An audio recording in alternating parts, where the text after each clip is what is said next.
नमस्कार, मैं हूँ आरुषि सुंदरियाल। रोज नए नए मुद्दे कुछ ना कुछ जो उत्तराखंड में चल रहा है आपके पास लेकर आते रहते हैं।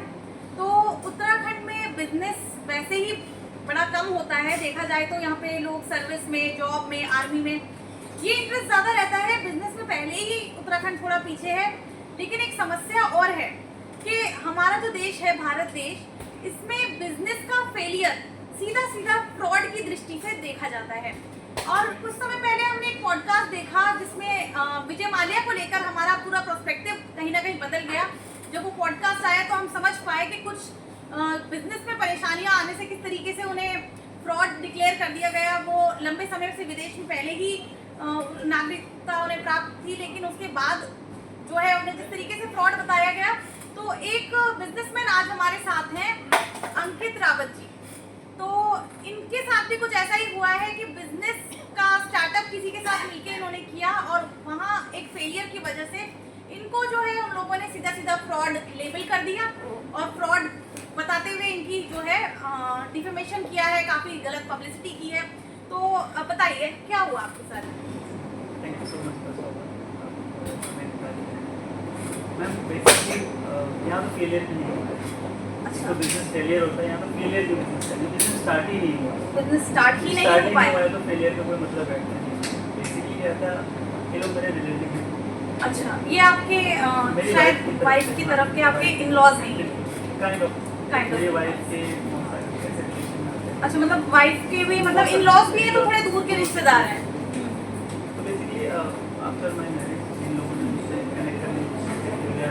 वे are planning of business together. तो मैंने कहा देखो साथ में तो मैं बिजनेस नहीं कर पाऊँगा ऑब्वियसली, क्योंकि मैं पर्सनल कुछ बिजनेस करता हूँ। मैं इस तरीके से आप वैसे किस लाइन में हैं? थोड़ा सा आइडिया मैं दीजिए। बेसिकली ट्रेडिंग करता हूँ। Trading मैं ट्रेडर हूँ। तो मेरा लाइन दूसरा है और ये बिल्कुल दूसरे लाइन में करता हूँ। लेकिन मैन्युफैक्चरिंग में मेरे को अच्छी पकड़ है मेरी। मैन्युफैक्चरिंग में ऐसा नॉलेज है। तो प्लान क्या है कि साथ में मोमोज की फैक्ट्री लगती है जिसमें मेरा कोई हिस्सा नहीं है, बट एज अ प्रोफेशनल मैं अपनी सर्विस दूँगा या आप कैसे एज ए रिश्तेदार मैं अपनी सर्विस दूँगा।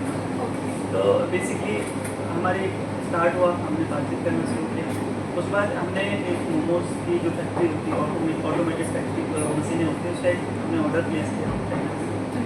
कॉस्टिंग 10,000 के आसपास। ओके, काफी मतलब बड़ा बड़ा काफी बड़ा स्टार्टअप ये करने जा रहे हैं। But it's a good amount, it's a good amount. लेकिन उसके बाद क्या कि जब स्टार्ट किया गया कार्य, लेकिन वो ड्यू टू सम रीजन हमारा था कि 1 साल के अंदर हमें मशीनें लेनी है, हमें मशीनें कंप्लीट करनी है। उसमें लॉस थे, हमारे एग्रीमेंट हो रहे थे, मेरे हो रहे हैं, क्योंकि ऑब्वियसली मैं लीड कर रहा था, उनकी कंपनी रजिस्टर्ड नहीं थी, मैं लीड कर रहा था। उन्होंने मेरे अकाउंट में पैसे डाले जिसमें से कुछ कंस्ट्रक्शन में लगा, जितने ठेकेदार वगैरह जैसे सब पेमेंट मैं कर रहा था और बाकी हमने मशीनों को पेमेंट की। मशीनों की पेमेंट आई थी 3 करोड़ 70,000 मुझे पे किया। उस बाद 1-1.5 साल अच्छा, बाद क्या रीजन रहा कि जो स्टार्टअप है ये स्टार्ट ही नहीं हो पाया? 1.5 साल बाद जब वहाँ कंस्ट्रक्शन रेडी हो गया था, जब कहा गया कि मशीनें सेटअप करके उनके द्वारा मना कर दिया गया कि अब मशीनें नहीं लगेगी। क्यों, क्या रीजन रहा? कुछ रीजन दिया होगा? रीजन में उन्होंने कहा कि अभी हम लोग जिस स्थिति में हम रन नहीं कर पाएंगे। अच्छा, और तो कहीं ना कहीं मतलब जो इन्वेस्टमेंट जो और लगना था वो कहीं ना कहीं नहीं उसकी आया कमी रही। मेरे करीबन 5-5.5 करोड़ रुपये लग चुके थे। इनके द्वारा हमें सिर्फ 4-4.5 करोड़ रुपये देंगे, लेकिन मेरे ज़्यादा पैसे लग चुके थे। तो मैंने कहा देखिए प्री सेल एग्रीमेंट कर सकते हैं। प्री सेल क्या होता है मैं आपको बता देता हूँ कि अगर आप कोई मैन्युफैक्चरिंग प्लांट लगाते हो तो पहले से जिनको हम सेल करते हैं उन साथ प्री सेल एग्रीमेंट हो जाता है कि हम माल कहाँ बेचेंगे। वो भी उनके लिए भले के लिए था ताकि उन्हें माल बेचने के लिए टेंशन ना लेनी पड़े। Pre sale agreement is already there, everything is already there. End of the day वो मना कर देते हैं कि हम आप प्लांट नहीं लगाएंगे। वहाँ से मैंने की बात शुरू होता है, क्योंकि अगर नहीं लगाएंगे तो पैसे कोलैप्स हो जाएंगे। तो रिटर्न एग्रीमेंट मैंने बड़ी रिक्वेस्ट करके लगा लेते हैं, लेकिन जब मना कर दिया है तो मैं उसमें क्या कर सकता हूँ। उस बाद मेरे से पैसे मांगे, पैसे वापस किए। मैंने कहा देखिए वैसे तो नहीं आ सकते, लेकिन लेट में ट्राई, मैं बात करता हूँ। जब उनको बार मना ही किया गया। अच्छा, आज मैंने कहा भी, मैंने कोई बात नहीं, ठीक है रिश्तेदार, अगर कोई इशू है मैं मेरे इंटर पे जो देख पाऊँगा मैं जरूर दे दूँगा। देखो बीइंग उत्तराखंड क्यों आप इससे रिश्ते बिगाड़ना चाहोगे? थोड़ी सी अमाउंट के लिए तो नहीं क्यों बिगाड़ना चाहोगे, लेकिन फिर उसका जिस तरह ध्रुवीकरण किया गया उसको इस तरीके से मतलब अपनी गलती को नहीं बताता। अच्छा, अच्छी इनके कुछ ना जिन्होंने इन्वेस्टमेंट का हमारे साथ कहा गया 1 करोड़ रुपये देंगे, दिए गए 50-60 लाख, उसका जिक्र किया है पर कहीं ये जिक्र नहीं किया कि मुझसे 70-80 लाख रुपये लेता है उसकी इन्वेस्टमेंट के एवज में वापस, उसका नहीं जिक्र नहीं होता। फ्रॉड तो मैम मैंने ही कहूँगा फ्रॉड। मतलब आपके साथ वो हुआ कि एक तो घर से साग दो और फिर फॉरवर्ड कहना। जी मैम ये हुआ ना आपके और साथ? उसको गलत तरीके से जो करना चाहिए मेरी वाइफ को गलत देखो बीइंग होनी चाहिए मैम, इतनी मर्यादा होनी चाहिए कि आप इसको इसका नाम ले रहे हो और वो तुम्हारी बच्ची है, अगर तुम उसके रिश्तेदार हो तुम्हारी बच्ची है तो बात अच्छी है। तो वो आपकी वाइफ के भी अगेंस्ट हो गए वो बिल्कुल बिल्कुल मेरी वाइफ के जिसके थ्रू उनके कॉन्टैक्ट था। पेरेंट्स थे जिनका वो मतलब ही नहीं है, जिनका बिजनेस को लेना देना नहीं है, उनके अकाउंट में कोई ट्रांजेक्शन है, उन्हें दिया ना लिया, बस कल्प्रिट बना। तो अब आप क्या प्लान कर रहे हैं? आपने जितना आपका डिफेमेशन इसमें हुआ है तो आपने इनके ऊपर डिफेमेशन का केस नहीं किया? जी मैंने हाईकोर्ट पर मजबूर है, मैं नहीं करना चाहता, अच्छा नहीं लगता मैम, मजबूरन मुझे इस हद तक अब चले गए मर्यादाओं को लांग के वो एक ऐसी जगह पहुँच गए थे, अब मेरी मजबूरी है। ठीक है, तो मैंने पुलिस का रुख किया और ठीक है। काफ़ी डिफेमेशन इनका हो चुका है और अब जो है ये कोर्ट में जा रहे हैं। तो इस चीज़ को देखते हुए हमें ये समझ में आता है कि अपनी सुरक्षा पहले करें और बाद में दूसरे की सहायता करें। और इस तरीके से अगर आप दूसरे के बिजनेस में सहायता करने जाते हैं तो इस तरीके से उल्टा भी पड़ सकता है। मेरा मानना एक और जो बड़े बूढ़े कह के आए कि रिश्तेदारी में बिजनेस नहीं करनी चाहिए। सही है, बिल्कुल सही है। क्योंकि आप वहाँ पे बाहर का व्यक्ति हो, आप उससे लड़ सकते हो, बात कर सकते हो और मर्यादाएं अपनी बिजनेस में मर्यादाएं को ख्याल रखना पड़ेगा।